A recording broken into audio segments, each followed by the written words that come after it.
ನಮಸ್ಕಾರ. ನೀವು ಕೇಳ್ತಾ ಇದ್ದೀರಾ ನಿಮ್ಮ ಬೆಳಗಾವಿಯ ಮೊಟ್ಟ ಮೊದಲ ಸಮುದಾಯ ಬಾನುಲಿ ಕೇಂದ್ರ ಇದು KLE ಧ್ವನಿ 90.4 FM.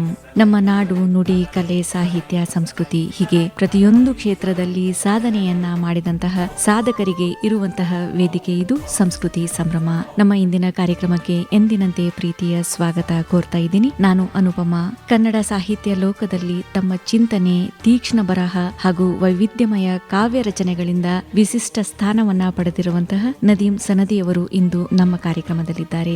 ಸಾಹಿತ್ಯ ಮನೆತನದಲ್ಲಿ ಹುಟ್ಟಿದ ಇವರು ವೃತ್ತಿಯಿಂದ ಇಂಜಿನಿಯರ್ ಆಗಿದ್ದರೂ ಸಹ ಸಾಹಿತ್ಯವೇ ತಮ್ಮ ನಿಜವಾದ ಗುರುತು ಎನಿಸಿಕೊಂಡಿರುವ ಇವರ ಜೀವನ, ಕಾವ್ಯ ಸಾಧನೆ, ಅವರಿಗೆ ಸಂದ ಪ್ರಶಸ್ತಿ ಪುರಸ್ಕಾರಗಳು ಇವುಗಳ ಬಗ್ಗೆ ಅವರ ಮಾತುಗಳಿಂದಲೇ ಕೇಳೋಣ ಬನ್ನಿ. ಸರ್ ನಮಸ್ತೆ, ಕಾರ್ಯಕ್ರಮಕ್ಕೆ ಆದರದ ಸ್ವಾಗತ.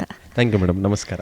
ಸರಿ, ತಮ್ಮ ಬಾಲ್ಯ ಅನ್ನೋದು ತಮ್ಮ ಒಂದು ಬರಹ ಬದುಕಿನ ಮೊದಲ ಅಧ್ಯಾಯ ಅಂತಾನೆ ಹೇಳ್ಬಹುದು. ಆ ಅಧ್ಯಾಯದ ಒಂದು ಪುಟಗಳನ್ನು ನಮಗೂ ಸ್ವಲ್ಪ ತಿರುವು ಹಾಕಬಹುದಾ? ತಮ್ಮ ಬಾಲ್ಯ ಹಾಗೂ ತಂದೆ ತಾಯಿ ಪರಿಚಯ ಸರ್. ನಾನು ಬೆಳಗಾವಿ ಸಮೀಪದ ಶಿಂದೊಳ್ಳಿ ಅನ್ನುವಂಥ ಊರಿನವನು. ಬಾಲ್ಯ ಎಲ್ಲ ನಾನು ಶಿಂದೊಳ್ಳಿಯಲ್ಲೇ ಕಳೆದೆ. ನನ್ನ ತಂದೆ ಸನದಿ ಅಂಥೇಳಿ ನಿವೃತ್ತ ಶಿಕ್ಷಕರು, ಕವಿಗಳು. ತಾಯಿ ನಜರುನ್ನಿಸಾ ಸನದಿ ಗೃಹಿಣಿಯವರು. ಅವರು ಕೂಡ ಆ ಕಾಲದಲ್ಲಿ BEd ಅನ್ನು ಪೂರೈಸಿದರು. ನನ್ನ ಇಡೀ ಸದ್ಯದ ಬದುಕಿನಲ್ಲಿ ನನ್ನ ಬಾಲ್ಯ ಬಹಳ ಮಹತ್ವವಾದಂತಹ ಒಂದು ರೋಲನ್ನು ಪ್ಲೇ ಮಾಡಿದೆ. ಒಂದು ಭಾಳ ಅಂದರೆ ಭಾಳ ಹೆಮ್ಮೆಯಿಂದ ಹೇಳ್ಕೊಳ್ಳೋ ವಿಚಾರ ಏನು ಅಂತಂದರೆ, ನಾನು ಭಾಳ ಸಮೃದ್ಧವಾದಂತಹ ಬಾಲ್ಯವನ್ನು ನಾನು ಕಳೆದಿದ್ದೀನಿ. ನಮ್ಮೂರಿನ ಪರಿಚಯ ಇರುವಂತಹ ಜನರಿಗೆ ಗೊತ್ತಾಗ್ತದೆ. ನಮ್ಮ ಮನೆ ಸೆಂಟರಿಗಿದ್ರೆ ಒಂದು ಕಡೆ ಲಕ್ಷ್ಮೀ ದೇವಸ್ಥಾನ, ಮನೆ ಬಲಗಡೆಗೆ ಹನುಮಂತ ದೇವ್ರ ದೇವಸ್ಥಾನ, ಎಡಕ್ಕೆ ಮರಾಠ ಜನರ ಮನೆಗಳು, ಮರಾಠ ಮನೆಗಳು ದಾಟಿದ ತಕ್ಷಣ ಲಿಂಗಾಯತರ ಮನೆಗಳು, ನಂತರ ಎಲ್ಲೋ ಮುಸಲ್ಮಾನರ ಮನೆಗಳು ಬರ್ತವೆ. ಸೊ ಹುಟ್ಟಿದ ತಕ್ಷಣ ಸನದಿ ಸರ್ ಮಗ ಇರೋ ಕಾರಣಕ್ಕಾಗಿ ಬಹುಶಃ ನಾನು ಭಾಳ ಪ್ರೀತಿಯ ಕಂದ ಊರಿಗೆ ಅಥವಾ ನಮ್ಮ ಓಣಿಗೆ. ಬೆಳಿಗ್ಗೆ ಎದ್ದ ತಕ್ಷಣ ಅಗಸಿ ಮನಿ ಅಂಥೇಳಿ ಒಂದು ಮನೆತನ. ಅದು ಊರಿನ ಅಗಸಿಯಲ್ಲಿ ಆ ಮನೆ ಇತ್ತು ಒಂದು ಕಾಲಕ್ಕೆ. ಬಹುಶಃ ಈಗ ಸೆಂಟರಿಗೆ ಬಂದಿದೆ. ಅಗಸಿ ಮನೆಯಲ್ಲಿ ಒಬ್ಬರು ರಾಮಚಂದ್ರ ಅಗಸಿ ಮನಿ ಅಂತಿದ್ರು. ಅವರಿಗೆ 4 ಜನ ಮಕ್ಕಳು. ಅವರಿಗೆ ಬಾಬಾ ಅಂತಿದ್ರು, ಅವ್ರ ಹೆಂಡತಿಗೆ ಆಯಿ ಅಂತಿದ್ರು. ನಾನು ಅವ್ರ ಮನೆಯಲ್ಲೇ ಬೆಳೆದಿದ್ದೇನೆ. ಆ್ಯಕ್ಚುಲಿ ನಾನು ಅವ್ರಿಗೆ ಬಾಬಾನೇ ಅಂತಿದ್ದೆ, ಆಯಿನೇ ಅಂತಿದ್ದೆ. ಅವ್ರು ರೊಟ್ಟಿ ಬಡಿದ ತಕ್ಷಣ ನಾನು ಓಡಿ ಹೋಗಿ ರೊಟ್ಟಿ ತಿಂತಿದ್ದೆ. ಅವ್ರ ಮನೆಯದೇ ರೊಟ್ಟಿ ಬೆನ್ನಿ ತಿಂದೆ ನಾನು ದೊಡ್ಡವಾಗಿದ್ದೀನಿ. ಸೊ ನನ್ನ ಮನೆಯಲ್ಲಿ ನಾವು ಉರ್ದು ಹಿಂದಿ ಮಾತನಾಡಿದ್ರು ಸಹ ಅದರ ಜೊತೆಗೆ ನಾನು ಮರಾಠಿ ಕಲಿತೆ. ಆವಾಗ ಅಜ್ಜಿಗೆ ಬೇರೆ ಭಾಷೆ ಬರ್ತಿರ್ಲಿಲ್ಲ. ಅಜ್ಜಿ ಮಕ್ಕಳು, ನಮ್ಮಪ್ಪನ ಸ್ಟೂಡೆಂಟ್ಸ್ ಕೂಡ ಹಗಲೆಲ್ಲ ಎತ್ಕೊಂಡು ಓಡಾಡ್ತಿದ್ರು. ನನಗೆ ನನ್ನ ಬರ್ತ್ಡೇ ಬಂತಂದರೆ ಹಗಲೆಲ್ಲ ಮನೆಯನ್ನು ಶೃಂಗಾರ ಮಾಡೋದು, ಅಷ್ಟು ನನ್ನ ಹಚ್ಕೊಂಡಿರ್ತಕ್ಕಂಥವ್ರು. ನನ್ನ ಜೊತೆಗೆ ಆಟ ಆಡೋರೆಲ್ಲ ಲಿಂಗಾಯತ್ ಹುಡುಗರು, ಮರಾಠ ಹುಡುಗರು. ನಾನು ಕನ್ನಡ ಕಲಿತೆ, ಸಹಜವಾಗಿ ಕನ್ನಡ ಕಲಿತೆ. ನಮ್ಮಪ್ಪ ಸಹ ಹಿಂಗೆ ಮಾಡು, ಇದೇ ಮಾಡು, ಹಿಂಗೆಲ್ಲ ಏನು ಹೇಳ್ತಿರ್ಲಿಲ್ಲ.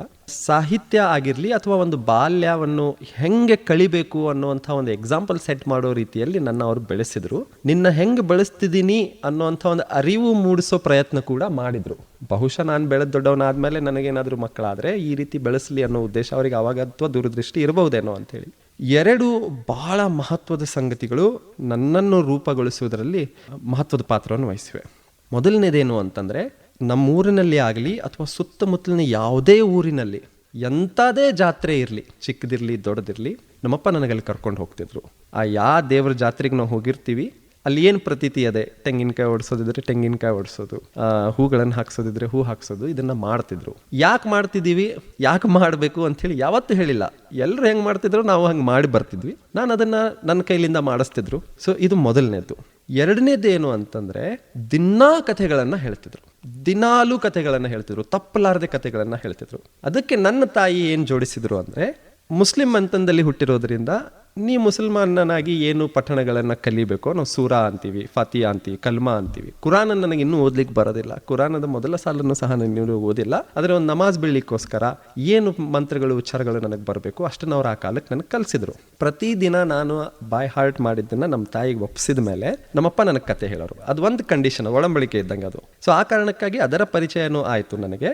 ಜೊತೆಗೆ ಕತೆಗಳನ್ನು ದಿನಾ ಹೇಳೋದ್ರಿಂದ ಒಂದು ಭಾಷೆಯ ಬಗ್ಗೆ ಆಗಲಿ ಅಥವಾ ಒಂದು ಇಮ್ಯಾಜಿನೇಷನ್ ಬಗ್ಗೆ ಆಗಲಿ ಗೊತ್ತಾಗ್ತಾ ಹೋಯಿತು. ದೊಡ್ಡವನಾದಂಗೆ ರಾಮಾಯಣದ ಕಥೆಗಳು ಸೇರಿಕೊಂಡ್ವು, ಮಹಾಭಾರತದ ಕಥೆಗಳು ಸೇರಿಕೊಂಡ್ವು. ಇನ್ನೂ ಸ್ವಲ್ಪ ದೊಡ್ಡವನಾದ್ಮೇಲೆ ನನಗೆ ಸ್ವಲ್ಪ ಬರೀಲಿಕ್ಕೆ ಓದಲಿಕ್ಕೆ ಅನ್ನೋಕ್ಕಿಂತ ಬರೀಲಿಕ್ಕೆ ನಾನು ಪ್ರಾರಂಭ ಮಾಡಿದ ತಕ್ಷಣ ಯಾವ ಈ ಜಾತ್ರೆಗಳಿಗೆ ಕರ್ಕೊಂಡು ಹೋಗ್ತಿದ್ರಲ್ಲ, ನಮ್ಮಪ್ಪ ನಂಗೆ ಒಂದು ಪೇಜ್ ಬರೀಬೇಕು ಅದ್ರ ಬಗ್ಗೆ ಅಂಥೇಳಿ ಕಂಡೀಷನ್ ಹಾಕ್ಕೊಂಡು ಕರ್ಕೊಂಡು ಹೋಗ್ತಿದ್ರು. ನಿನಗೆ ಏನು ಅರ್ಥ ಆಗ್ತದೆ ಬರೀ, ತಪ್ಪಿರಲಿ ಒಪ್ಪಿರಲಿ ಅಂಥೇಳಿ. ನನ್ನ ಮೊದಲ ಬರವಣಿಗೆ ಪ್ರಾರಂಭವಾಗಿದ್ದು ಅಲ್ಲಿ. ಬರವಣಿಗೆ ಆದ ತಕ್ಷಣ ನನಗೆ ಭಾಷಣಗಳನ್ನು ಕಲಿಸಿದ್ರು. ನಾನು ಭಾವಗೀತೆಗಳನ್ನು ಹಾಡ್ತಿದ್ದೆ. ನಮ್ಮ ದೊಡ್ಡಪ್ಪ ಅಂದ್ರೆ ಕವಿಗಳು, ಅವ್ರು ಬರೆದಿರ್ತಕ್ಕಂಥ ಭಾವಗೀತೆಗಳನ್ನು ನಾನು ಅವಾಗ ಹಾಡ್ತಿದ್ದೆ. ನನಗೆ ಮೀನಿಂಗ್ ಗೊತ್ತಾಗ್ತಿರ್ಲಿಲ್ಲ ಏನು ಅಂಥೇಳಿ. ಕಲಿಸ್ತಿದ್ರು, ಹಾಡ್ತಿದ್ದೆ. ಮನೆಗೆ ಯಾರಾದರೂ ಗೆಸ್ಟ್ಸ್ ಬಂದರೆ ಅಥವಾ ಯಾರಾದರೂ ಮದುವೆಗಳಿಗೆಲ್ಲ ಹೋದಾಗ ಟೆಂಪೋದಲ್ಲಿ ಡೆಸ್ಟಿನೇಷನ್ನಿಗೆ ವೆನ್ಯೂಗೆ ಹೋಗೋವರೆಗೆ ಭಾಷಣಗಳನ್ನು ಹೇಳೋದು, ಹಾಡುಗಳನ್ನು ಹಾಡೋದನ್ನು ನಾನು ಮಾಡ್ತಿದ್ದೆ ಜನರಿಗೆ. ಆವಾಗ ನನಗೊಂಥರ ಕ್ರೇಜ್, ನಾನು ಹಾಡ್ತಿದ್ದೀನಿ ಅಂದರೆ ಒಂದು 20 ಜನ ಕೂತ್ ಕೇಳಲಿಕ್ಕತ್ತಾರಲ್ಲ ಅಂಥೇಳಿ. ಅದು ಒಂಥರದ ಕಾನ್ಫಿಡೆನ್ಸನ್ನು ನನ್ನಲ್ಲಿ ಮೂಡಿಸ್ತು. ಜೊತೆಗೆ ಬರವಣಿಗೆಯ ಜ್ಞಾನ ನನ್ನ ವಾರಿಗೆಯವರಿಗೆ ಬರೋಕ್ಕಿಂತ ಸ್ವಲ್ಪ ಮೊದಲಿಗೆ ಸ್ವಲ್ಪ ಹೆಚ್ಚಿನ ಪ್ರಮಾಣದಲ್ಲಿ ನನಗೆ ಬಂತಂತ ಹೇಳಿ, ಆ ಕಾರಣಕ್ಕಾಗಿ ಬಂತು ಅಂಥೇಳಿ ನನಗೆ ಅನಿಸ್ತದೆ. ಇದಾದ ನಂತರ ನನಗೆ ಒಂದು ಘಟನೆ ನೆನಪೇನಾಗ್ತದೆ ಅಂದರೆ, ನಮ್ಮಪ್ಪ ನನಗೆ ಮೊಟ್ಟ ಮೊದಲಿಗೆ ಒಂದು ಪುಸ್ತಕ ಕೊಟ್ಟು ಓದು ಅಂತಂದಿದ್ದು ಮಹಾತ್ಮ ಗಾಂಧೀಜಿಯವರ ನನ್ನ ಸತ್ಯಾನ್ವೇಷಣೆಯ ಕಥೆ. ನಾನು 4ನೇ ಇದ್ದೆ ಅನಿಸುತ್ತೆ. ನನಗೀಗ ಅನಿಸ್ತದೆ 4ನೇ ಕ್ಲಾಸಿನ ಮಕ್ಕಳಿಗೆ ಅಂದರೆ 10 ವರ್ಷ 11 ವರ್ಷ ವಯಸ್ಸಿಗೆ ಅದೊಂದು ಭಾಳ ಕಠಿಣವಾದಂಥ ಪುಸ್ತಕ. ಆದರೂ ಅವ್ರು ಕೊಟ್ಟರು ನನಗೆ. ನಾನು ಓದ್ಲಿಕ್ಕೆ ಶುರು ಮಾಡಿದೆವು ಸಹ. ಒಂದು 50-60 ಪುಟ ಎಷ್ಟೋ ಪುಟಗಳನ್ನು ಓದಿದ ಮೇಲೆ ನನಗದು ಅರ್ಥನೇ ಆಗ್ತಿರ್ಲಿಲ್ಲ. ಸುಮ್ಮನೆ ಏನೋ ಅಕ್ಷರ ಜ್ಞಾನ ಇತ್ತು ಅನ್ನೋ ಕಾರಣಕ್ಕೆ ಓದ್ತಾ ಹೋಗ್ತಿದ್ದೆ. ಒಂದು 15 ದಿನ ಬಿಟ್ಟು ನಮ್ಮಪ್ಪ ಕೇಳಿದಾಗ ನಾವು ಮುಗಿಸಿದೆ ಅಂತ ಹೇಳಿ ಸುಳ್ಳು ಹೇಳಿಬಿಟ್ಟಿದ್ದೆ. ಕೋ ಇನ್ಸಿಡೆನ್ಸ್ ಏನು ಅಂತಂದ್ರೆ, ಗಾಂಧೀಜಿಯವರು ಅವ್ರ ಅಪ್ಪಗೆ ಸುಳ್ಳು ಹೇಳಿರ್ತಾರೆ. ಆ ಇನ್ಸಿಡೆಂಟಿಗೆ ಬಂದು ನಾನು ಪುಸ್ತಕನ ಓದೋದು ನಿಲ್ಲಿಸಿದ್ದೆ. ಎಲ್ಲಿವರೆಗೆ ಓದಿ ಅಂತಂದು ಕೇಳಿದ್ರು ನಮ್ಮಪ್ಪ. ನನಗೆ ಗೊತ್ತಿಲ್ಲ, ಎಲ್ಲೋ ಏನೇನೋ ಹೇಳಿಬಿಟ್ಟೆ. ನಾನು ಸಿಕ್ಕಾಕೊಂಡ್ಬಿಟ್ಟೆ ಸುಳ್ಳು ಹೇಳಿದೆ ಅಂತ ಹೇಳಿ. ತೆಗೆದು ನೋಡಿದಾಗ ಗಾಂಧೀಜಿಯವರು ಸುಳ್ಳು ಹೇಳ್ತಾರೆ ಅವ್ರ ಅಪ್ಪಗೆ, ಆದರೆ ಹೋಗಿ ಒಪ್ಕೋತಾರೆ. ಆವಾಗ ಅಗೇನ್ ಅದರ ಇಂಪಾರ್ಟೆನ್ಸ್, ಅದರ ಮಹತ್ವ, ನಾನು ಮಾಡಿರ್ತಕ್ಕಂಥ ತಪ್ಪನ್ನು, ನಾನು ಹೇಳಿರ್ತಕ್ಕಂಥ ಸುಳ್ಳನ್ನು ಒಪ್ಕೊಳ್ಳಿಕ್ಕೆ ಎಷ್ಟು ಧೈರ್ಯ ಬೇಕು ಅನ್ನೋದನ್ನು ಕೂಡ ಗೊತ್ತಿರಲಿಲ್ಲ ಆ ಕಾಲಕ್ಕೆ. ಈಗ ನನಗೆ ನೆನೆಸ್ಕೊಂಡ್ರೆ ನಾನು ಭಾಳ ಭಾವುಕ ಆಗ್ತೀನಿ. ಬಟ್ ಏನು, ಬರವಣಿಗೆಯ ಹ್ಯಾಬಿಟನ್ನು ಹಾಕಿದ್ರು, ಓದೋ ಹ್ಯಾಬಿಟನ್ನು ಹಾಕಿದ್ರು, ನನ್ನ ಸುತ್ತಮುತ್ತಲಿನ ವಾತಾವರಣವನ್ನು ನೋಡುವಂತಹ ಒಂದು ಅವಕಾಶವನ್ನು ಅವ್ರು ಕೊಟ್ಟರು, ಆ ಆಚರಣೆಗಳ ಭಾಗ ಆಗುವಂಗೆ ಅವರು ನೋಡಿಕೊಂಡ್ರು. ಆ ಎಲ್ಲ ಕಾರಣಕ್ಕಾಗಿ ನಾನು ಜನರ ಜೊತೆ ಬೆರೀಲಿಕ್ಕೆ ಕಲಿತೆ, ಭಾಷೆಗಳನ್ನು ಕಲಿತೆ, ಬೇರೆ ಬೇರೆ ಆಚರಣೆಗಳನ್ನು, ಧರ್ಮಗಳ ಸಂಪ್ರದಾಯಗಳನ್ನು, ಹಬ್ಬಗಳನ್ನು ಗೊತ್ತು ಮಾಡ್ಕೊಳ್ಳೋ ಅವಕಾಶ ನನಗೆ ನನ್ನ ತಂದೆ ತಾಯಿ ಮತ್ತು ನನ್ನ ಸುತ್ತಮುತ್ತಲಿನ ವಾತಾವರಣದಿಂದ ಸಿಕ್ತು. ಇದರಿಂದಾಗಿ ನನ್ನ ಬಾಲ್ಯ ಬಹಳ ಸಮೃದ್ಧ ಆಯಿತು. ಇದಕ್ಕೆ ಕಾರಣೀಕರ್ತರು ನಮ್ಮಪ್ಪ, ನಮ್ಮವ್ವ, ನನ್ನ ಸುತ್ತಮುತ್ತಲಿರ್ತಕ್ಕಂಥ ಪ್ರತಿಯೊಬ್ಬ ಜನ. ಯಾಕಂದರೆ ಅವ್ರು ಯಾವತ್ತೂ ನಿನಗೇನು ಗೊತ್ತಿಲ್ಲ, ಗೊತ್ತಾಗೋದಿಲ್ಲ, ಯಾಕಾದರೂ ಬಂದು ಅನ್ನೋ ರೀತಿಯೊಳಗೆ ಯಾವತ್ತೂ ಬಿಹೇವ್ ಮಾಡಲಿಲ್ಲ. ಬಸ್ ಅಂತೇನು ಕರೆದು ಕುಡಿಸ್ಕೊಂಡು ಎಲ್ಲ ಮಾಡಿಸ್ಕೊಟ್ರು ನನ್ನ ಹತ್ರ. ಹಿಂಗಾಗಿ ನಾನು ನಮ್ಮ ಜಾತ್ರೆ ತೇರು ಎಳೆದೀನಿ, ಗುಲಾಲ್ ಆಡೀನಿ, ಅಂಬ್ಲಿ ಮಂಡಿ ಒಳಗೆ ಹೋಗಿ ನಾನು ಗುಗುರಿ ತಿಂದೀನಿ. ನಮ್ಮ ಜಾತ್ರೆ ಒಳಗೆ ಪರ್ವ ಊಟದಿತ್ತಂದ್ರೆ ನಾನು ಸರ್ವ್ ಕೂಡ ಮಾಡಿದ್ದೀನಿ, ವರ್ಷಾನುಗಟ್ಟಲೆ ಮಾಡಿದ್ದೀನಿ. ಹೀಗಾಗಿ ಯಾವುದೇ ರೀತಿಯ ಕೆಲಸ ಮಾಡಲಿ ಆಗಲಿ ಅಥವಾ ಯಾವುದೇ ರೀತಿಯ ಜನರ ಜೊತೆ ಬೆರೀಲಿಕ್ಕೆ ನನಗೆ ಹಿಂಜರಿಕೆ ಉಳಿಲೇ ಇಲ್ಲ. ಈ ರೀತಿ ನಾನು ಬಾಲ್ಯವನ್ನು ಕಟ್ಕೊಂಡಿದ್ದರಿಂದ ಇವತ್ತಿಗೂ ಸಹ ನನಗೆ ಜನರ ಜೊತೆ ಬೆರೀಲಿಕ್ಕೆ ಬಹಳ ಇಷ್ಟ ಆಗ್ತದೆ. ನಾನು ಸಾಧ್ಯ ಆದಷ್ಟು ಮಟ್ಟಿಗೆ ಅದನ್ನು ಪಾಲಿಸ್ತಾ ಬಂದಿದ್ದೀನಿ. ಸೊ ಬಾಲ್ಯದಲ್ಲಿ ನನಗೆ ಕಲಿತಿರ್ತಕ್ಕಂಥ ಲೆಸನ್ಗಳೆಲ್ಲ ಬೆಳೆದು ದೊಡ್ಡವನಾದ ಮೇಲೆ ಅರ್ಥ ಆಗ್ತಿವೆ, ಮತ್ತು ಅದು ಎಷ್ಟು ಇಂಪಾರ್ಟೆಂಟ್ ಇತ್ತು ಅನ್ನುವಂಥ ರಿಯಲೈಸೇಷನ್ ಕೂಡ ನನಗೀಗಿದೆ. ಅದಕ್ಕೆ ನಾನು ಬಹಳ ಖುಷಿಯಾಗಿ ಹೇಳ್ತೀನಿ, ನಂದು ಬಹಳ ಅಂದರೆ ಬಹಳ ಸಮೃದ್ಧ ಬಾಲ್ಯ ಅಂತೇಳಿ. ಸರ್, ಅಂದು ನಾವು ಕಳೆದಂತಹ ಬಾಲ್ಯ ಎಲ್ಲೋ ಇಂದಿನ ಮಕ್ಕಳಿಗೆ ಸಿಗ್ತಾ ಇಲ್ಲ ಅನ್ಸುತ್ತೆ. ಅಂದ್ರೆ ಇವಾಗ ನಾವು ಯಾವುದೇ ಭೇದ ಭಾವ ಇಲ್ಲದೆ ನಿಷ್ಕಲ್ಮಶವಾಗಿ ಬೆಳೀತಾ ಹೋದ್ವಿ. ಆದ್ರೆ ಆ ಒಂದು ಬಾಲ್ಯ, ನಾವು ಕಳೆದ ಬಾಲ್ಯ ಇಂದಿನ ಮಕ್ಕಳಿಗೆ ಸಿಗ್ತಾ ಇದೆಯಾ? ತಮಗೆ ಏನ್ ಅನ್ಸುತ್ತೆ ಅಂತ? ಬಹಳ ಏನೂ ಬದಲಾಗಿಲ್ಲ. ಇದಕ್ಕೆ ಕಾರಣ ಈಗಿನ ಪೇರೆಂಟ್ಸ್ ಜನ್ರೇಷನ್. ಅಂದರೆ ನಾನು ಸ್ವತಃ ನನಗೂ ಕೂಡ ಒಬ್ಬ 6 ವರ್ಷದ ಮಗ ಇದ್ದಾನೀಗ. ನಾವು ಹೆಂಗೆ ಬಾಲ್ಯ ಕಳೆದ್ವೋ ಅದನ್ನೇ ಥೇಟ್ ಯಥಾವತ್ತಾಗಿ ಕೊಡ್ಲಿಕ್ಕೆ ಸಾಧ್ಯ ಇಲ್ಲ. ಆದರೆ ಎಷ್ಟು ಸಾಧ್ಯ ಆಗ್ತದೋ ಅಷ್ಟು ನಮ್ಮ ಬೇರುಗಳು ಎಲ್ಲಿ ಇರ್ತವೋ ಅಲ್ಲಿ ಅವರಿಗೆ ಕರ್ಕೊಂಡು ಹೋಗಿ ನಾವು ಏನೇನು ಮಾಡಿದ್ವಿ ನಮ್ಮ ಬಾಲ್ಯದಲ್ಲಿ ಅನ್ನುವಂಥ ಒಂದು ರಿಯಲೈಸೇಷನ್ ಅಥವಾ ಒಂದು ಕಲಿಕೆಯನ್ನು ಅವರಿಗೆ ಕೊಟ್ಟರೂ ಸಾಕು, ಆ ಮಕ್ಕಳು ಬಹಳ ಸಮೃದ್ಧವಾದಂಥ ಬಾಲ್ಯವನ್ನು ಕಳೀತವೆ. ಅದಕ್ಕೆ ಸಿಕ್ಕಾಪಟ್ಟೆ ಕಟ್ಟಳೆಗಳು ಇರ್ತವೆ. ನಮ್ಮ ಕಾಲಕ್ಕೆ ನಾವೆಲ್ಲ ಸರ್ಕಾರಿ ಶಾಲೆಯಲ್ಲಿ ಓದಿರ್ತಕ್ಕಂಥವರು. ಈಗ ಎಜುಕೇಷನಿಗೆ ಬಹಳ ಬಹಳ ಬಹಳ ಕಾಂಪಿಟೇಟಿವ್ ಆಗಿರೋ ಕಾರಣಕ್ಕಾಗಿ, ಬಹಳ ಡಿಮಾಂಡ್ ಬಂದಿರೋ ಕಾರಣಕ್ಕಾಗಿ ನಾವು ನಗರಗಳತ್ತ ಮುಖ ಮಾಡ್ತಿರ್ತೀವಿ. ಬಟ್ ನನಗೆ ವೈಯಕ್ತಿಕ ಅಭಿಪ್ರಾಯ ಏನು ಅಂತಂದರೆ, ಇಂದಿನ ಮಕ್ಕಳು ಸಮೃದ್ಧವಾದಂತಹ ಬಾಲ್ಯವನ್ನು ಕಳಿಬೇಕು ಅಂತಂದರೆ ಯಾವುದೇ ಭೇದ ಭಾವಗಳು ಇಲ್ಲದಂತೆ ಅಥವಾ ಎಲ್ಲ ರೀತಿಯ ಆಚರಣೆಗಳ, ಎಲ್ಲ ರೀತಿಯ ಜನರ ಪರಿಚಯವನ್ನು ಮಾಡ್ಕೋಬೇಕು ಅಂತಂದರೆ ಅವರ ತಂದೆ ತಾಯಿಯ, ಅವರ ಅಜ್ಜ ಅಜ್ಜಿಯ ಬೇರುಗಳು ಎಲ್ಲಿರ್ತವೋ ಆ ಸ್ಥಾನಕ್ಕೆ ಹೋದರೆ ಖಂಡಿತವಾಗಿಯೂ ಇಂದಿನ ಮಕ್ಕಳು ಸಹ ನಮ್ಮಂಗೆ ಬೆಳಿಲಿಕ್ಕೆ ಸಾಧ್ಯ ಇದೆ ಅಂತ ಹೇಳಿ ನನಗನ್ನಿಸ್ತದೆ. ಖಂಡಿತ ಸರ್, ತಾವು ಒಂದು ಸಾಹಿತ್ಯ ಪರಂಪರೆ ಉಳ್ಳಂತಹ ಮನೆಯ ವಾತಾವರಣದಲ್ಲಿ ಬೆಳೆದಿದ್ದ ಕಾರಣ ತಮ್ಮ ಬರವಣಿಗೆಯನ್ನು ಆ ಒಂದು ಸಾಹಿತ್ಯ ಪರಂಪರೆ ಬೆಳೆಸ್ತಾ ಹೋಯ್ತು ಅನ್ಸುತ್ತೆ. ಆ ಒಂದು ಸಾಹಿತ್ಯ ಪರಂಪರೆಯ ಮನೆತನ ಬೆಳೆಸ್ತಾ ಹೋಯ್ತು ಅನ್ಸುತ್ತೆ. ಸರ್, ಇವಾಗ ನಿಮ್ಮ ಮನೆತನದಲ್ಲಿ ತಂದೆ ಆಗಿರ್ಬೋದು, ದೊಡ್ಡಪ್ಪ, ಚಿಕ್ಕಪ್ಪ ಎಲ್ಲರೂ ಸಾಹಿತಿಗಳೇ. ಇವರಲ್ಲಿ ನಿಮ್ಮ ಮೇಲೆ ಒಂದು ಹೆಚ್ಚು ಪ್ರಭಾವವನ್ನು ಬೀರ್ದವರು ಅಂದ್ರೆ ಯಾರು ಸರ್? ನಮ್ಮ ಮನೆಯಲ್ಲಿ 5 ಜನ ಬರಹಗಾರರು, ಕವಿಗಳು, ಅನುವಾದಕರು. ಡಾಕ್ಟರ್ BA ಸನದಿ ನಮ್ಮ ಮನೆತನದ ಹಿರಿಯರು, ಪಂಪ ಪ್ರಶಸ್ತಿ ಪುರಸ್ಕೃತರು. ಅವರ ಬೆನ್ನಿಗೆ ಪ್ರೊಫೆಸರ್ A ಸನದಿ ಅಂಥೇಳಿ ರಾಮದುರ್ಗ್ ಕಾಲೇಜಲ್ಲಿದ್ದರು. ಚಂದ್ರಶೇಖರ್ ಕಂಬಾರ್, ಸಿದ್ಲಿಂಗಪಟ್ಟಣ ಶೆಟ್ಟಿ ಅವರ ಸಮಕಾಲೀನರು ಅಥವಾ ಕ್ಲಾಸ್ಮೇಟು. 3ನೇವರು MA ಸನದಿ ಅಂಥೇಳಿ ದ್ವಿಭಾಷಾ ಕವಿಗಳು. 4ನೇವರು ನಮ್ಮ ತಂದೆ. 5ನೇವರು ಚಿಕ್ಕಪ್ಪ ಅಕ್ಬರ್ ಸನದಿ ಅವರು ಅಂಥೇಳಿ ಮಕ್ಕಳ ಕವಿಗಳು. 5 ಜನರು ನನ್ನ ಮೇಲೆ ಪ್ರಭಾವ ಅನ್ನೋಕ್ಕಿಂತ ನಾನು ಅವ್ರನ್ನ ನೋಡಿ ನೋಡಿ ನೋಡಿ ನೋಡಿ ನೋಡಿ ಅವ್ರ ಜೊತೆ ಸುತ್ತಾಡಿ ದೊಡ್ಡವನಾದಂಥವನು. ವಿಶೇಷವಾಗಿ ನಮ್ಮ ಎಲ್ಲಕ್ಕಿಂತ ದೊಡ್ಡಪ್ಪ BA ಸನದಿ, ನಾನು ಹುಟ್ಟಿದ ವರ್ಷ ಅವ್ರು ರಿಟೈರ್ ಆಗಿದ್ರು. ಮುಂಬೈ ಆಕಾಶವಾಣಿಯಿಂದ ಮುಂಬೈ ಒಳಗಿರ್ತಿದ್ರು ಅವರು ಬೆಳಗಾವಿಗೆ ಬರ್ಲಿಕ್ಕತ್ತಾರೆ, ಅವರು ಶಿಂದೊಳ್ಳಿಗೆ ಬರ್ಲಿಕ್ಕತ್ತಿದ್ದಾರೆ ಅಂತಂದ್ರೆ ರಾಮದುರ್ಗ ದೊಡ್ಡಪ್ಪ ಅವರು ಒಂದು 4-5 ದಿನ ಮೊದಲು ಬರ್ತಿದ್ರು. ಅವ್ರಿಗೆ ಮೇಲೆ ಬಹಳ ಪ್ರೀತಿ. ಈ ಕಾರಣಕ್ಕಾಗಿ ನನಗೆ ಇಬ್ರು ದೊಡ್ಡಪ್ಪ ಅವ್ರ ಜೊತೆಗೆ ಒಂದೇ ಸರಿ ಒಡನಾಡೋ ಹಲವು ಪ್ರಸಂಗಗಳು ಒದಗಿ ಬರ್ತಿತ್ತು. ಇಬ್ರು ಬಹಳ ಶಾಂತ ಸ್ವಭಾವದವರು. ಸೊ ನಾನು ಇಬ್ಬರು ದೊಡ್ಡಪ್ಪಂದಿರ ಜೊತೆ 2 ರೀತಿಯ ಕಾಲವನ್ನು ಕಳೆದಿದ್ದೇನೆ. ಒಂದು ತೀರಾ ಸಣ್ಣವನಾಗಿದ್ದಾಗ ತೀರಾ ಮಾತನಾಡುವ ಹುಡುಗನಂತೆ. ಸ್ಕೂಲ್ ಒಳಗೆ ಏನಾದರೂ ಬ ಆಗಿತ್ತು ಅಂತಂದ್ರೆ ನಾ ದಿಂದ ವರೆಗೆ ಏನೇನೋ ಅದನ್ನು ಎಳೆದಾಡಿ ಅವರಿಗೆಲ್ಲ ಕತೆ ಮಾಡಿ ಹೇಳ್ತಿದ್ದೆ. ನಮ್ಮ ದೊಡ್ಡಪ್ಪ ಇಬ್ರು ಶಾಂತವಾಗಿ ಕೇಳಿ ಜೋರಾಗಿ ಹಾ ಹಾ ಹಾ ಹಾ ಅಂಥೇಳಿ ನಗೋರು. ನನಗದು ಇನ್ನೂ ಖುಷಿ ಕೊಡೋರು. ಇಬ್ಬರು ಕುತ್ಕೊಂಡು ನನ್ನ ಮಾತು ಕೇಳಲಿಕ್ಕತ್ತಾರಲ್ಲ ಅಂಥೇಳಿ. ಅವ್ರಿಗೆ ಭೇಟಿಯಾಗಲಿಕ್ಕೆ ಬೆಳಗಾವಿ ಸಾಹಿತ್ಯ ಪರಿಸರದ ಸಾಹಿತಿಗಳು, ಅವರ ಅಭಿಮಾನಿಗಳು ಎಲ್ಲ ಶಿಂದೊಳ್ಳಿಗೆ ಅವಾಗ ಬರ್ತಿದ್ರು. ಅವರೆಲ್ಲ ಮಾತಾಡ್ತಿರ್ಬೇಕಾದ್ರೆ ನಾನು ಮಾತಾಡಬೇಕು ಅನ್ನೋ ಹುಕ್ಕಿ ನನಗೆ. ಅಂಥ ಒಂದು ಸಂದರ್ಭ ಬಂದಾಗಲೂ ಯಾವತ್ತೂ ಸಹ ನೀ ಸ್ವಲ್ಪ ತಡಿ ಅವ್ರು ಹೋದ್ಮೇಲೆ ಮಾತಾಡುವಂತಿ ಅಂತೇಳಿ ಯಾವತ್ತೂ ಹೇಳಿಲ್ಲ. ಅವ್ರ ನಡುವೆನ ನನ್ನ ಮಾತುಗಳನ್ನು ಕೇಳ್ತಿದ್ರು. ಅದು ನನಗೆ ಭಾಳ ಖುಷಿ ಕೊಡೋದು. ಅದು ಅವ್ರಿಗೆ ಅರಿವು ಇತ್ತು ಅನ್ಸುತ್ತೆ, ಈ ಮಗನಿಗೆ ಖುಷಿ ಕೊಡ್ತದೆ ಅಂದರೆ ನಾನು ಯಾಕೆ ಕೇಳಬಾರ್ದು ಅಂಥೇಳಿ. ಸೊ ನನಗೆ ಮಾತಾಡಬೇಕು ಅಥವಾ ಚೆಂದಾಗಿ ಮಾತಾಡಿದರೆ ಜನ ಕೇಳ್ತಾರೆ ಅನ್ನೋಂಥ ಒಂದು ಪ್ರಜ್ಞೆ ಎಲ್ಲೋ ಸಣ್ಣದಾಗಿ ಆವಾಗ ಹುಟ್ಟಿರಬೇಕು. ಯಾಕಂದರೆ ಖಾತ್ರಿಯಾಗಿ ನನಗೆ ಆ ಕಾಲದ ನೆನಪಿಲ್ಲ ಮತ್ತು ಹೇಳಿದ ಕಷ್ಟನೂ ಸಹ. ದೊಡ್ಡಪ್ಪಂದ್ರೆ ಬರೆದಿರ್ತಕ್ಕಂಥ ಹಾಡುಗಳನ್ನು ನಮ್ಮ ತಂದೆಯವರು ನನಗೆ ಕಲಿಸ್ತಿದ್ರು. ಎಲ್ಲಿಂದ ಇಳಿಯಿತು ಈ ಗೀತೆ, ನನಗೂ ನಿನಗೂ ಸಂಪ್ರೀತೆ ಅನ್ನೋಂಥ ಒಂದು ಭಾವಗೀತೆಯನ್ನು, ಇಂದು ತಂಪು ನಾಳೆ ಕಂಪು ಚಳಿಯು ತರುವ ಚೇತನ, ಎಲೆಗಳುದುರಿ ಮತ್ತೆ ಚಿಗುರಿ ಎತ್ತಿ ಹಿಡಿದ ಕೇತನ ಅಂಥೇಳಿ ಒಂದು ಭಾವಗೀತೆ, ಇಳೆಗೆ ಮಳೆಯ ತಾರದ ನೀನೆಂಥವ ನೀರದ ಅನ್ನೋಂಥ ಒಂದು ಭಾವಗೀತೆಗಳನ್ನೆಲ್ಲ ನಾನು ಹಾಡ್ತಿದ್ದೆ. ಬಾಯ್ ಹಾರ್ಟ್ ಮಾಡಿಸಿ ನಮ್ಮಪ್ಪ ಏನು ಮಾಡ್ತಿದ್ರು, ಟೇಪ್ ರೆಕಾರ್ಡರಲ್ಲಿ ರೆಕಾರ್ಡ್ ಮಾಡಿ, ಕ್ಯಾಸೆಟ್ಸ್ ಬರ್ತಿದ್ವು ಆ ಕಾಲಕ್ಕೆ, ರೆಕಾರ್ಡ್ ಮಾಡಿ ಹಚ್ತಿದ್ರು. ನಾನು ಕಲಿತಿದ್ದೆ ಭಾಷಣಗಳಾಗಲಿ ಹಾಡುಗಳಾಗಲಿ. ಇವನ್ನೆಲ್ಲ ಹಾಡಿದಾಗ ಅವರಿಗೆಲ್ಲ ಬಹಳ ಖುಷಿ ಆಗ್ತಿತ್ತು. ಇನ್ನೊಬ್ಬರ MS ಸನದಿ ಅವರು ಬರೆದಿರ್ತಕ್ಕಂಥ ಪೋರಿ ನಿನ್ನ ನೋಡಲಾಕ ಯಾರೋ ಏನೋ ಬರ್ತಾರಂತ ಹುಬ್ಬಳ್ಳಿಯಾಗ ಇರ್ತಾರಂತ ಅನ್ನೋಂಥ ಹಾಡನ್ನು ಹಾಡ್ತಿದ್ದೆ. ಗ್ಯಾದರಿಂಗ್ ಒಳಗು ಕಾರ್ಯಕ್ರಮಗಳು ಹಾಡಿದಾಗ ಜನ ಚಪ್ಪಾಳಿ ಹೊಡೆಯೋದು, ಕಿರ್ಚಾಡೋದು, ಸಿಟಿ ಹೊಡೆಯೋದು ಮಾಡ್ತಿದ್ರು. ಅದು ಭಾರಿ ಹಾಸ್ಯಭರಿತವಾದಂಥ ಗೀತೆ. ನನಗೆಲ್ಲ ಇದು ಬಹಳ ಖುಷಿ ಕೊಡ್ತಿತ್ತು. ಸ್ವಲ್ಪ ದೊಡ್ಡವನಾದಂಗೆ ಅದರ ಮೀನಿಂಗ್ ಕೂಡ ಅರ್ಥ ಆಗ್ಲಿಕ್ಕೆ ಶುರುವಾಯಿತು. ಎಲ್ಲೋ ಒಂದು ಕಡೆಗೆ ಅವರು ನಾನು ಮಾತಾಡಬೇಕಾದ್ರೆ ಏನು ಕೇಳ್ತಿದ್ರಲ್ಲ, ಆ ಕಾರಣಕ್ಕಾಗಿ ನನಗೆ ಇದನ್ನು ಹೆಚ್ಚು ಮಾಡಬೇಕು ಅನ್ನೋವಂಥ ಒಂದು ಇಂಟ್ರೆಸ್ಟ್ ಡೆವಲಪ್ ಆಯಿತು. ಏನು ಸ್ವಲ್ಪ ದೊಡ್ಡವನಾದ್ಮೇಲೆ, ಸ್ವಲ್ಪ ಅಂದರೆ ಹೈಸ್ಕೂಲಿಗೆಲ್ಲ ಬಂದಮೇಲೆ ದೊಡ್ಡಪ್ಪನ ಕವಿತೆಗಳು ಟೆಕ್ಸ್ಟ್ ಬುಕ್ಕಲ್ಲಿ ಇರ್ತಿತ್ತು. ಕ್ಲಾಸ್ ಒಳಗೆ ಕನ್ನಡ ಟೀಚರ್ ಹೇಳಬೇಕಾದ್ರೆ ನದೀಮ್ ಅವ್ರು ದೊಡ್ಡಪ್ಪ ಬರೆದಿದ್ದು ಅಂತಂದು ನನಗೆ ಭಾಳ ಖುಷಿ ಆಗೋದು. ಅದು ಹಿಂಗೆ ಬರೆದ್ರೆ ಹಿಂಗೆ ಟೆಕ್ಸ್ಟ್ ಬುಕ್ ಒಳಗೆ ಬರ್ತೈತಿ. ಕವಿ ಪರಿಚಯ ಒಳಗೆ ನಮ್ದ ಊರು ಶಿಂದೊಳ್ಳಿ ಅಂದರೆ ನಾನು ಹುಟ್ಟಿದ್ದೂರ, ನಾನು ಅಲ್ಲೇ ಇರ್ತೀನಿ, ಈಗೂ ನಮ್ಮಪ್ಪ ಅಲ್ಲೇ ಇರ್ತಾರೆ, ಹಿಂಗೆಲ್ಲ ಹೇಳಬೇಕು. ಅದು ಭಾಳ ಖುಷಿ ಕೊಡೋ ವಿಚಾರ. ಸೊ ನನಗೆ ಅನಿಸ್ತಿತ್ತು ನಮ್ಮ ದೊಡ್ಡಪ್ಪ ನಂಗೆ ಆಗಬೇಕು ಅಂಥೇಳಿ. ಇನ್ನೂ ಸ್ವಲ್ಪ ದೊಡ್ಡವನಾದ್ಮೇಲೆ ಭಾವಗೀತೆಗಳ ಪೂರ್ತಿ ಅರ್ಥ ಆದಮೇಲೆ BA ಸನದಿ ಅವರ ಬೇರೆ ಕವಿತೆಗಳನ್ನು ನನಗೆ ಓದೋ ಅವಕಾಶ ಸಿಕ್ತು. ನಾನು ಓದ್ಲಿಕ್ಕೆ ಶುರು ಮಾಡಿದೆ. ತುಳಸಿ ಕಟ್ಟೆ ಅನ್ನುವಂಥ ಒಂದು ಬಹಳ ಫೇಮಸ್ ಕವಿತೆ ಅವ್ರದ್ದು.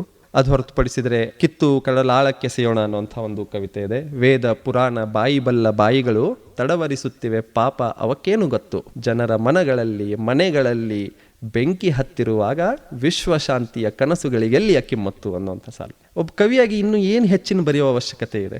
ಅವರು ತಮ್ಮ ಬಾಲ್ಯ ಬಹುತೇಕವಾಗಿ ಅವ್ರು ಎಂಥ ಬಾಲ್ಯವನ್ನು ಕಳೆದಿದ್ರು, ಸಮೀಪ 50-60 ವರ್ಷಗಳ ನಂತರ ಅಂಥದೇ ಒಂದು ಬಾಲ್ಯವನ್ನು ಅದೇ ಹಳ್ಳಿಯಲ್ಲಿ ನಾನು ಕಳೆದಿದ್ದೆ. ಆ ರೀತಿಯಾಗಿ ಆ ಕಾರಣಕ್ಕಾಗಿ ಅವರಿಗಿರ್ತಕ್ಕಂತಹ ಒಂದು ಸಾಮಾಜಿಕ ಪ್ರಜ್ಞೆ, ಅನ್ಯ ಧರ್ಮ, ಅನ್ಯ ಭಾಷೆಯ ಕುರಿತಾದಂತಹ ಗೌರವ ಎಲ್ಲೋ ಒಂದು ಕಡೆಗೆ ನನ್ನಲ್ಲಿತ್ತು. ಬಟ್ ಇಂಥ ಎಲ್ಲ ಕವಿತೆಗಳನ್ನು ಬರಿಬೇಕಾದ್ರೆ, ಓದಿ ಅರ್ಥೈಸಿಕೊಂಡ ನಂತರ ನನಗನ್ಸಿದ್ದು ಒಂದೇ ಮಾತು, ನಾನು ಬರೀಲಿಕ್ಕೆ ಪ್ರಯತ್ನ ಮಾಡಬೇಕು, ಬರೆದ್ರೆ ಈ ರೀತಿ ಬರಿಬೇಕು. ಯಾಕಂತಂದರೆ ಹಾಸ್ಯ ಬರಿಬಹುದು, ಭಾಳ ಜನ ಬರೀತಿದ್ದಾರೆ, ವಿಷಾದ ಭಾಳ ಜನ ಬರೀತಿದ್ದಾರೆ. ಸಿನಿಮಾ ಹಾಡುಗಳಲ್ಲಿ 50-60% ನಾವು ವಿಷಾದ ಗೀತೆಗಳನ್ನು ಕೇಳಲಿಕ್ಕೆ ಅವಕಾಶ ಸಿಗ್ತದೆ. ಮಾನವೀಯ ಮೌಲ್ಯಗಳ ಕುರಿತಾಗಿ, ನಾವು ಮನುಷ್ಯರೆಲ್ಲ ಒಂದೇ ಅನ್ನುವ ಕುರಿತಾಗಿ ಬರೆಯುವಂಥ ಕವಿತೆಗಳನ್ನು BA ಸನದಿಯವರ ನೆರಳಿನಲ್ಲಿ ನಾನು ಬರೀಲಿಕ್ಕೆ ಶುರು ಮಾಡಿದೆ. ಹೀಗಾಗಿ BA ಸನದಿಯವರ ಪ್ರಭಾವ ನನ್ನಲ್ಲಿದೆ. ನನ್ನ ಹಿರಿಯರು, ನನ್ನ ಈಗ ಬೆಳೆಸ್ತಿರ್ತಕ್ಕಂಥ ಹಿರಿಯರೆಲ್ಲ ಯಾವಾಗಾದ್ರೂ ನನ್ನ ಕವಿತೆಗಳನ್ನು ಓದಿದರೆ ಅಥವಾ ಕೇಳಿದರೆ, ದೊಡ್ಡಪ್ಪ ನೆನಪು ಬಂತು ನಿನ್ನ ಮಾತು ಕೇಳಿ, ನಿನ್ನ ಕವಿತೆ ಕೇಳಿ ಅಂತಂದು ಹೇಳ್ತಾರೆ. ನನಗದು ಭಾಳ ಖುಷಿ ಕೊಡ್ತದೆ. ಅದು ಎಂಥ ಪ್ರಶಸ್ತಿಗಿಂತ ದೊಡ್ಡದಂಥ ಕಾಂಪ್ಲಿಮೆಂಟ್ ಅಂತ ಹೇಳಿ ನನಗೆ ಈಗಲೂ ಅನ್ನಿಸ್ತದೆ. ನಾನು ಅವ್ರನ್ನ ಭಾಳ ಮಿಸ್ ಮಾಡ್ಕೋತೀನಿ. BA ಸನದಿಯವರು, ಪ್ರೊಫೆಸರ್ ಸನದಿಯವರು, MA ಸನದಿಯವರು, ಇವರೆಲ್ಲರೂ ಸೇರಿ ನನ್ನ ರೂಪು ಮಾಡಿದಂಥವ್ರು. ಎಲ್ಲರಿಂದಾಗಿ ನಾನು ಬರೀಲಿಕ್ಕೆ ಕಲಿತೆ. ಸ್ವಲ್ಪ ಹೆಸರನ್ನ ಮಾಡಿದೆ. ದುರದೃಷ್ಟವಶಾತ್ ನಾನು ಕವಿತೆಗಳನ್ನು ಸೀರಿಯಸ್ ಆಗಿ ತಗೊಂಡು ಬರವಣಿಗೆ ಮಾಡೋ ಕಾಲಕ್ಕೆ 3 ಜನ ಇರಲಿಲ್ಲ. ಅದೊಂದು ನನಗೆ ಯಾವತ್ತೂ ನನ್ನ ಎದೆಯಾಳದಲ್ಲಿ ಉಳಿತದೆ. ನನ್ನ ಮೊದಲ ಪುಸ್ತಕವನ್ನು ಸಹ ಯಾರು ನೋಡ್ಲಿಕ್ಕೆ ಆಗಲಿಲ್ಲ. ಆದರೆ ಅವ್ರು 3 ಜನ ನಾನು ಅಥವಾ 5 ಜನ ಸಹ ನಾನು ಯಾವತ್ತಿನವರೆಗೆ ಕವಿತೆಗಳನ್ನು ರಚನೆ ಮಾಡ್ತೀನೋ ಅಥವಾ ನಾನು ಯಾವತ್ತಿನವರೆಗೆ ಇಲ್ಲಿ ಇರ್ತೀನೋ ಅವರ 5 ಜನರನ್ನ ನನ್ನ ಎದೆಯಾಳದಲ್ಲಿ ಇರಿಸಿಕೊಂಡು ನಾನು ಸಾಹಿತ್ಯ ಕೃಷಿಯಲ್ಲಿ ತೊಡಗ್ಕೋತೇನೆ ಅಂತ ಹೇಳಿಕ್ಕೆ ಬಯಸ್ತೇನೆ. ಖಂಡಿತ ಸರ್, ಅವರ ಆಶೀರ್ವಾದ ನಿಮ್ಮ ಮೇಲೆ ಸದಾಕಾಲ ಇದ್ದೇ ಇರುತ್ತೆ. ಸ್ನೇಹಿತರೆ, ನೀವು ಕೇಳ್ತಾ ಇದ್ದೀರಾ ಇದು KLE ವೇಣು ಧ್ವನಿ 90.4 FM. ನಮ್ಮ ಇಂದಿನ ಸಂಸ್ಕೃತಿ ಸಂಭ್ರಮ ಕಾರ್ಯಕ್ರಮದಲ್ಲಿ ನಮ್ಮೊಂದಿಗಿದ್ದಾರೆ ಯುವ ಸಾಹಿತಿಗಳಾದ ನದೀಮ್ ಸನದಿ ಅವರು. ಸರ್, ಇನ್ನು ಬರವಣಿಗೆ ಅಂತ ಬಂದಾಗ ಮೊಟ್ಟ ಮೊದಲ ಬಾರಿಗೆ ಏನನ್ನ ಬರೆದ್ರಿ, ಯಾವಾಗ ಬರೆದ್ರಿ, ಏನಾದ್ರೂ ನೆನಪಿದೆಯಾ ಅಂತ? ಈ ಪ್ರಶ್ನೆ ನಾನು ಎಷ್ಟು ಇಂಟರ್ವ್ಯೂಸ್ಗಳನ್ನು ಕೊಟ್ಟಿನಲ್ಲ, ಬಹುತೇಕ ಎಲ್ಲರೂ ಕೇಳಿರ್ತಕ್ಕಂಥ ಪ್ರಶ್ನೆ ಭಾಳ ಒಳ್ಳೆ ಆನ್ಸರ್ ಇದೆ ನನ್ನ ಹತ್ರ. ಯಾಕಂತಂದ್ರೆ ಆ ಮೊದಲನೇ ಬಾರಿಗೆ ಯಾರೋ ಕೇಳಿದಾಗ ನನಗೆ ವೆರಿ ವಿವಿಡ್ಲಿ, ಅಂದ್ರೆ ತೀರಾ ಕ್ಲಿಯರ್ ಆಗಿ ನೆನಪಿರ್ಲಿಲ್ಲ. ಬಟ್ ಅದು ಹೇಳಿದಂಗೆ ನೆನಪಾಗ್ತಾ ಹೋಯ್ತು. ನಾನು 2ನೇ ತರಗತಿಯೋ 3ನೇ ತರಗತಿಯೋ ಒಳಗಿದ್ದಾಗ ಚನ್ವೀರ್ ಕಣವಿ ಅವ್ರದ್ದು ಒಂದು ಚುಟುಕಿತ್ತು ನಮ್ಮ ಕನ್ನಡ ಟೆಕ್ಸ್ಟ್ ಬುಕ್ಕಲ್ಲಿ. ನಮ್ಮ ಪುಟ್ಟ ಬಹಳ ದಿಟ್ಟ ನಾಯಿ ಬಲ ಜಗ್ಗಿದ, ಬೌ ಬೊಗಳಿದಷ್ಟು ಅವನು ಬಹಳ ಹಿಗ್ಗಿದ ಅಂಥೇಳಿ ಟೀಚರ್ ಅವ್ರು ಹೇಳಿದ ತಕ್ಷಣ ನನಗದೇನೋ ಬಾಯ್ಹಾಲ್ಟ್ ಆಗಿಬಿಟ್ಟಿತ್ತು ಕ್ಲಾಸ್ ಒಳಗೆ. ಅದು ಭಾಳ ಕ್ಯಾಚಿ ಅನಿಸ್ತಿತ್ತು. ಆಮೇಲೆ ಯಾವಾಗ ಕೇಳಿದ್ರು ನಮ್ಮ ಪುಟ್ಟ ಬಹಳ ದಿಟ್ಟನೇ ಎಲ್ಲರಿಗೂ ಅದನ್ನೇ ಹೇಳಿ ಕಳಿಸೋದು. 2-3 ಭಾಷಣಗಳನ್ನು 2-3 ಭಾವಗೀತೆಗಳನ್ನು ನಮ್ಮಪ್ಪ ಕಲಿಸಿದ್ರು. ಮನೆಗೆ ಯಾರ ಗೆಸ್ಟ್ ಬಂದಾಗ ಏನಾದರೂ ಹೇಳಿ ತೋರಿಸು ಅಂದರೆ ನಾನು ನಮ್ಮ ಪುಟ್ಟ ನಾಯಿ ಬಲ ಜಗ್ಗಿದ್ದಾನೆ ಅಂತಂದು ಹೇಳ್ತಿದ್ದೆ. ನನಗೆ ಅಷ್ಟು ಕ್ಯಾಚಿ ಅನಿಸ್ಬಿಟ್ಟಿತ್ತದು. 8 ವರ್ಷದ 9 ವರ್ಷದ ಹುಡುಗನಿಗೆ ಅದು ಒಂಥರ ಭಾರಿ ಖುಷಿ ಕೊಡುವಂಥ ವಿಚಾರ. ಯಾಕಂದ್ರೆ ನಾಯಿ ಬಲ ಜಗ್ಗಿದ ಕೂಡಲೇ ಅದು ಬೌ ಅಂದಿರ್ತದೆ, ಅದೇನೋ ವಿಜುವಲೈಸ್ ಮಾಡಿರ್ಬೇಕು ನಾನು ಆ ಕಾಲಕ್ಕೆ. ಇದನ್ನೇ ಹೇಳಬೇಕಾದ್ರೆ ಕನ್ನಡ ಸ್ಕೂಲ್ಗಳೊಳಗೆ ಬಹುತೇಕವಾಗಿ ಎಕ್ಸಾಮ್ ಕಾಲಕ್ಕೆ ಪೇಪರ್ ಕೂಡ ಮನೆಯಿಂದ ತಗೊಂಡು ಹೋಗ್ಬೇಕಾಗಿ ಬರ್ತಿತ್ತು. ಆ ಕಾಲಕ್ಕೆ ಕ್ವಶನ್ಸ್ ಅನ್ನ ಬೋರ್ಡ್ ಮೇಲೆ ಬರೀತಿದ್ರು ಟೀಚರು. ಕನ್ನಡ ಪೇಪರ್ ಇತ್ತು, ನಾನು ಪೇಪರ್ ತಗೊಂಡು ಹೋಗಿದ್ದೆ. ಆಮೇಲೆ ಎಲ್ಲಾ ಬರೆದು ಬಿಟ್ಟಿದ್ದೆ ಆನ್ಸರ್ಸ್. ಕೊನೆಗೆ ಬಿಟ್ಟ ಸ್ಥಳ ತುಂಬಿರೊಳಗೆ ಯಾವುದೋ 2 ಪೋಯಮ್ಗಳಿತ್ತು. ಕೊನೆಯ ಪ್ರಶ್ನೆ ನಮ್ಮ ಪುಟ್ಟ ಡ್ಯಾಶ್ ಡ್ಯಾಶ್ ಡ್ಯಾಶ್ ಡ್ಯಾಶ್ ಹಿಗ್ಗಿದ ಅಂತಂದಿತ್ತು. ಬಿಟ್ಟ ಸ್ಥಳ ತುಂಬಿರಿ ಬರ್ತದ ಮಸ್ತ್ ಬರೆದು ಬಿಡ್ತೀನಿ ಅಂತ ಎಲ್ಲಾ ಬರೆದು ಬಿಟ್ಟಿದ್ದೆ. ಪೇಪರ್ ತುಂಬಿಬಿಟ್ಟದ. ಪೇಪರ್ ಒಳಗೆ ಜಾಗನೇ ಇಲ್ಲ ಕೊನೆ ಉತ್ತರ ಬರೀಲಿಕ್ಕೆ. ಸಪ್ಲಿಮೆಂಟ್ ಕೊಡ್ತಾರೆ ಟೀಚರಿಗೆ ಕೇಳಿದ್ರೆ ಅನ್ನೋ ಪ್ರಜ್ಞೆ ನನಗಿಲ್ಲ ಆ ಕಾಲಕ್ಕೆ. 8 ವರ್ಷದ ಹುಡುಗನಿಗೆ ನನಗೆ ದೊಡ್ಡಿಸ್ತಾನ ಅದು. ಏನಂತಂದ್ರೆ ಪೇಪರ್ ತುಂಬಿಸ್ಬಿಟ್ಟಿನಿ, ಕ್ವಶನ್ ಐತಿ, ಲಾಸ್ಟ್ ಆನ್ಸರು ಗೊತ್ತೈತೆ ನನಗೆ, ಬಟ್ ಬರ್ದಿಲ್ಲ. ಯಾಕಂದ್ರೆ ಜಾಗ ಇಲ್ಲ ಪೇಪರ್ ಒಳಗೆ, ಎಲ್ಲಿ ಬರಿತೀರಿ ಅಂತಂದು ಬಿಟ್ಟು ಟೀಚರಿಗೆ ಪೇಪರ್ ಕೊಟ್ಟು ಬಂದು ನಮ್ಮ ಮಮ್ಮಿ ಮುಂದೆ ಹೇಳಿಬಿಟ್ಟಿದ್ದೆ. ಏನು ಹೇಳಿದ್ದೆ ಅಂದ್ರೆ, ಇಷ್ಟು ಬರೆದ್ಬಿಟ್ಟಿದ್ದೆ ಮಮ್ಮಿ, ನಾಯಿ ಬಲ ಜಗ್ಗಿದ ಕೇಳಿದ್ರು, ಜಾಗನೇ ಇರ್ಲಿಲ್ಲ, ಎಲ್ಲಿ ಬರೀತಿ, ಬಿಟ್ಟು ಬಂದ್ಬಿಟ್ಟು ನೋಡು ಅಂತ. ಹಾ ಬರ್ತಿತ್ತೇನೆ, ವರ್ಷ ಪೂರ್ತಿ ಜಗ್ಗಿನಿ ನಾಯಿ ಬಲನ ಬಂದ್ಬಿಟ್ಟಿನಿ ಅಂತ ಹೇಳಿ ನಮ್ಮ ಮಮ್ಮಿ ಹಣಿ ಹೊಡ್ಕೊಂಡ್ರು. ಈಗ ತಾಯಿ ಅಂದ್ರೆ ಬ್ರಾಡ್ಕಾಸ್ಟಿಂಗ್ ಮ್ಯಾನೇಜರ್ ಇದ್ದಂಗೆ ಮಕ್ಕಳಿಗೆ. ಅವರು ಯಾರು ಯದ್ವಾ ತದ್ವಾ ಬಂದವ್ರಿಗೆ ಎಲ್ರಿಗೂ ಹಿಂಗೆ ಹೇಳ್ತಿದ್ರು, ಹಿಂಗೆ ಮಾಡಿ ಬಂದಾನ ನಿಮ್ಮ ಮಗ, ಹಿಂಗೆ ಮಾಡಿ ಬಂದಾನ ನಿಮ್ಮ ಮಗ ಅಂತೇಳಿ, ಬಿಟ್ಟು ಬಂದ್ಬಿಟ್ಟಾನ ಅಂತೇಳಿ.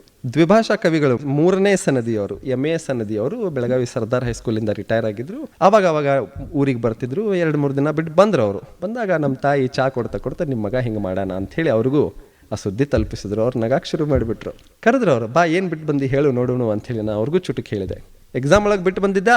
ಹೌದು ಬಿಟ್ಟು ಬಂದಿದ್ದೆ. ಒಂದು ಪೇಪರ್ ತಗೋ ಬರೀ ಈಗ ನೋಡೋಣ ಅಂತಂದು ಬರೆದು ತೋರಿಸಿದೆ. ಅವ್ರಿಗೆ ಏನು ಹೊಳಿತ ಏನೋ ಆ ಕಾಲಕ್ಕೆ. ಅವ್ರೇನಂದ್ರು, ಪ್ರತಿಯೊಂದು ಶಬ್ದದ ಮೇಲೆ ಒಂದು ನಂಬರ್ ಬರಿ ಅಂತಂದ್ರು. ನಾನು ನಮ್ಮ ಪುಟ್ಟ ಬಹಳ ದಿಟ್ಟ 1 2 3 4, ಮತ್ತೆ ನಾಯಿ ಬಾಲ ಜಗ್ಗಿದ 1 2 3, ಬೌ ಬೊಗಳಿದಷ್ಟು 1 2 3 4, ಅವನು ಬಹಳ ಹಿಗ್ಗಿದ 1 2 3. ನೋಡಿ, ಒಂದು ಸಾಲದಾಗ 4 ಶಬ್ದ ಅದಾವ, 2ನೇದ್ರಾಗ 3 ಅದಾವ, ಮತ್ತೆ 4 ಅದಾವ, 3 ಲಾಸ್ಟ್ ಶಬ್ದನ ಅಥವಾ ಲಾಸ್ಟ್ ಅಕ್ಷರನ ಅಂಡರ್ಲೈನ್ ಮಾಡುವ. ಸೊ ನಮ್ಮ ಪುಟ್ಟ ಬಹಳ ದಿಟ್ಟ ಟ ಜಗ್ಗಿದ ಹಿಗ್ಗಿದ ಅಂಡರ್ಲೈನ್ ಮಾಡಿದೆ. ಅವ್ರೇನಂದ್ರು, ನೋಡಿದ್ ಸೇಮ್ ಐತಿಲ್ಲೋ ಸೌಂಡ್, ಇದಕ್ಕೆ ಪ್ರಾಸ ಅಂತಾರ.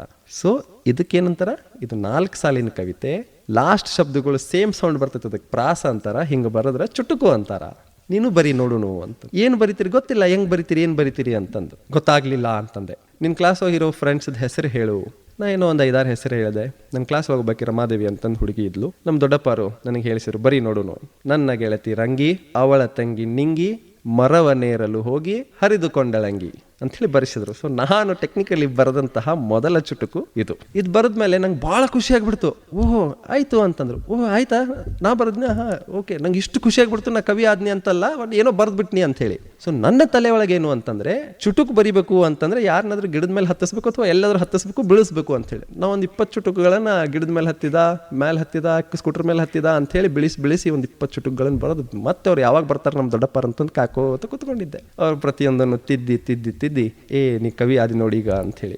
ವಿಶೇಷ ಏನಂತಂದ್ರೆ, ನಮ್ಮಪ್ಪ ಆ ಬುಕ್ ಇನ್ನೂ ಇಟ್ಟಿದ್ದಾರೆ ನಮ್ಮ ಮನೆಯಲ್ಲಿ. ನನ್ನ ನೋಡಿದಾಗ ಬಹಳ ಖುಷಿ ಆಯ್ತು. ಸೊ ನನ್ನ ಗೆಳತಿ ರಂಗಿ, ಅವಳ ತಂಗಿ ನಿಂಗಿ, ಮರವನ್ನೇರಲು ಹೋಗಿ ಹರಿದುಕೊಂಡಳ ಅಂಗಿ ಅಂತ ಹೇಳಿ ಬರ್ದವನ್ ನಾನು ಇವತ್ತಿನ ತಕ ನಿಮ್ಮ ಎದುರಿಗೆ ಬಂದು ಕೂತಿದ್ದೀನಿ ಮೇಡಮ್. ಖಂಡಿತ ಸರ್. ಸರ್, ಇವಾಗ ಬರವಣಿಗೆ ಅಂತ ಬಂದಾಗ ಹಲವಾರು ಪ್ರಕಾರಗಳಿರುತ್ತೆ. ಒಂದು ಗದ್ಯ ಪ್ರಕಾರ ಆಗಿರ್ಬೋದು, ಕಾವ್ಯ ಪ್ರಕಾರ. ತಾವು ಯಾವ ರೀತಿಯ ಬರವಣಿಗೆಯನ್ನ ಮಾಡ್ತೀರಾ ಸರ್? ತಮಗೆ ತುಂಬಾ ಹತ್ತಿರವಾದದ್ದು ಯಾವುದು ಅಂತ? ಕಾವ್ಯ ನನಗೆ ಬಹಳ ತೀರಾ ಹತ್ತಿರವಾದಂತಕ್ಕಂಥದ್ದು. ಕವಿತೆಗಳನ್ನು ಓದುವುದು, ಕವಿತೆಗಳನ್ನು ಬರೆಯುವುದು, ಕವಿತೆಗಳ ಗುಂಗಿನಲ್ಲೇ ಇರುವುದು ನಂಗೆ ಭಾಳ ಇಷ್ಟ ಆಗ್ತದೆ. ಯಾವುದಾದ್ರೂ ಒಂದು ಕವಿತೆ ನಂಗೆ ಭಾಳ ಇಷ್ಟ ಆಗಿಬಿಡ್ತು ಅಂತಂದರೆ ಅದು ಸಂಕಲನದಿಂದನೇ ಬರಬೇಕು ಅಂತೇನಿಲ್ಲ. ವಾಟ್ಸಪ್ಪಲ್ಲಿ ಓದಿದ್ರು ನಡೀತದೆ, ಫೇಸ್ಬುಕ್ಕಲ್ಲಿ ಓದಿದ್ರು ನಡೀತದೆ, ಬ್ಲಾಗಲ್ಲಿ ಓದಿದ್ರು ನಡೀತದೆ. ಅದೇನಾದರೂ ಟಚ್ ಆತಂದರೆ ನನಗದು 2-3 ದಿನ ತಗೊಳ್ತದೆ ಹೊರಗೆ ಹೋಗ್ಲಿಕ್ಕೆ. ಅದರಿಂದ ಒಂದೊಂದೇ ಕವಿತೆಯಿಂದ ನೂರಾರು ಗೆಳೆಯರನ್ನು ನಾನು ಗೆಲ್ಲಿಸಿದ್ದೀನಿ. ಒಂದು ಕವಿತೆ ನೀವು ಬರ್ದು ನೋಡಪ್ಪ, ಬರೆದ್ರೆ ಹಂಗೆ ಕವಿತೆಗಳನ್ನು ಬರಿಬೇಕು, ಮುಂದೆ ಹಿಂದೆ ಬರೆಯೋ ಅವಶ್ಯಕತೆನೇ ಇಲ್ಲ, ಆ ರೀತಿ.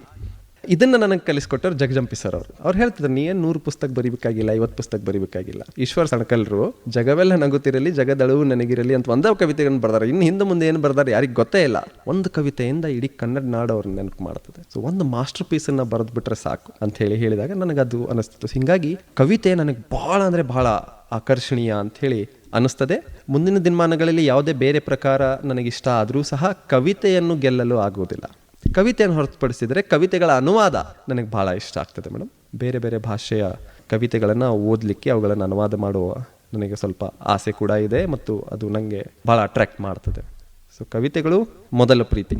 ಸರ್, ಇವಾಗ ನಾವು ನಿಮ್ಮ ಕವಿತೆಗಳಲ್ಲಿ ಯಾವ ಒಂದು ವಿಚಾರಗಳನ್ನು ಅಥವಾ ಯಾವ ಭಾವನೆಗಳನ್ನು ಕಾಣಬಹುದು? ನನ್ನ ಕವಿತೆಗಳಲ್ಲಿ ನಾನು ಹೆಚ್ಚಿನದಾಗಿ ಬೇರೆಯ ಯಾವುದೇ ಭಾವನೆಗಳನ್ನು ಬರೆಯೋ ಪ್ರಯತ್ನವನ್ನು ಮಾಡೇ ಇಲ್ಲ. ನನ್ನ ಯಾವುದೇ ಕವಿತೆಯನ್ನು ಎತ್ತಿ ನೋಡಿದರೂ ಸಹ ಸಹೋದರತ್ವ, ಸಮಾನತೆ, ಸಹಬಾಳ್ವೆ, ನಾವೆಲ್ಲರೂ ಒಂದೇ ಎನ್ನುವಂತಹ ವಿವಿಧ ಮಾನವೀಯ ಮೌಲ್ಯಗಳ ಕುರಿತಾದಂತಹ ಕವಿತೆಗಳನ್ನು ನಾನು ಬರೆದಿದ್ದೇನೆ.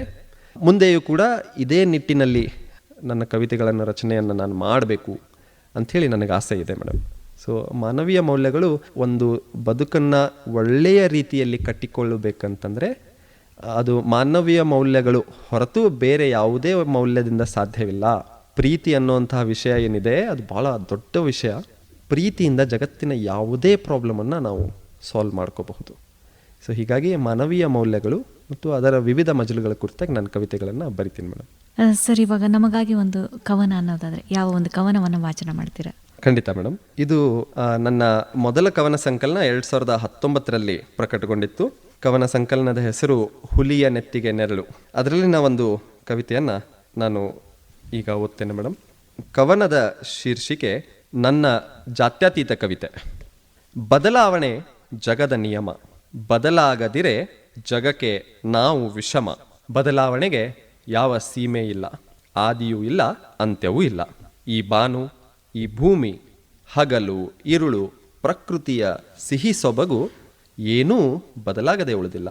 ಕಾಲ ಉರುಳಿದಂತೆ ಭಾರತ ಜಗಕ್ಕೆ ಸಾರಿದ ನುಡಿಗಳ ಮರೆತು ನಾವು ಬದಲಾಗುತ್ತಿಹೆವು. ಮತಾಂಧತೆಯ ದುಷ್ಟ ಪಥದಿ ಕಣ್ಣು ಮುಚ್ಚಿ ಹೊರಟಿಹೆವು. ಮನುಜನ ಮನಸ್ಸಿನ ಕ್ರೋಧಾಗ್ನಿಯ ಜ್ವಾಲೆಗೆ ನೋಡಿ ಪ್ರಾಣಿಗಳು ಹಂಚಿ ಹೋಗುತ್ತಿವೆ. ಆಕಳು ಹಿಂದೂ ಆಗಿದೆ, ಮೇಕೆ ಮುಸ್ಲಿಂ ಎನಿಸಿಕೊಂಡಿದೆ. ಪಕ್ಷಿಗಳಿಗೂ ಪಂಗಡಗಳಾದರೆ ಗಾಳಿಯ ಸ್ಪರ್ಶಕ್ಕೆ ಬಳುಕುವ ಗಿಡಗಳ ಹಸುರಿನ ಎಲೆಗಳ ಸ್ಥಿತಿಯೇನು? ಪ್ರಕೃತಿ ಸೊಬಗಿನ ಗತಿಯೇನು? ತಿಂಡಿ ತಿನಿಸುಗಳು ಹಣ್ಣು ಹಂಪಲು ನಿಂತಿವೆ ದಿಗ್ಭ್ರಾಂತಗೊಂಡು. ತೆಂಗು ಹಿಂದೂ, ಖರ್ಜೂರ ಮುಸ್ಲಿಂ ಆಗಿದ್ದು ಯಾವತ್ತು ಎಂದು.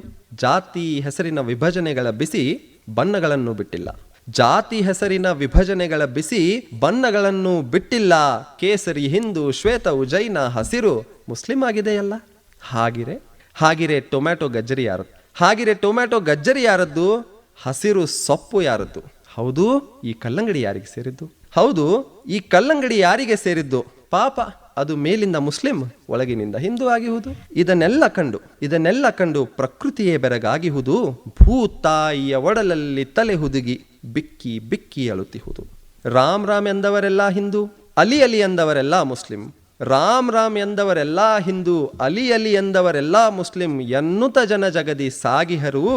ದೀಪಾವಳಿಯಲ್ಲಿ ಅಲಿ, ರಂಜಾನದಲ್ಲಿ ರಾಮ ನೆಲೆಸಿಹನೆಂಬುದ ಮರೆತಿಹರು. ಏಸು ಪೈಗಂಬರ ಈಶ ದಿಗಂಬರ ನಮಗಿರಲಿ ಸಾವಿರ ಹಬ್ಬ. ಅರಿತರೆ ಒಳಿತು ಜಗಕ್ಕೆ ಇರುವನು ಒಬ್ಬನೇ ಚಂದ್ರ ಒಬ್ಬನೇ ಇಂದ್ರ. ಸರ್, ಅರ್ಥ ಮಾಡ್ಕೊಂಡ್ರೆ ತುಂಬಾ ಅರ್ಥ ಇದೆ ಸರ್ ಇದ್ರೊಳಗಡೆ.